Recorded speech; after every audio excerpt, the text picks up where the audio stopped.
Is your 2014-2019 Kia Soul key fob not working? A dead battery is the most likely culprit. You'll need a CR2032 3-volt lithium coin cell battery, a small flathead screwdriver or plastic pry tool to avoid scratches, and optionally, tweezers. It's a simple fix that can save you time and money compared to a dealership visit.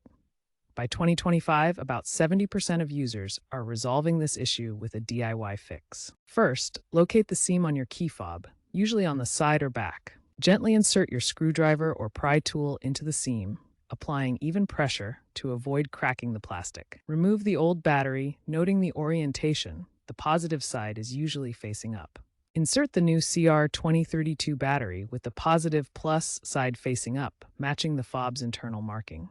Snap the two halves of the fob back together firmly until you hear a click. Test the fob near your vehicle. If it doesn't work, try reprogramming by cycling the key to the on position 10 times. If problems persist after replacing and reprogramming, consider water damage. In this case, the whole fob unit would need to be replaced by a dealer.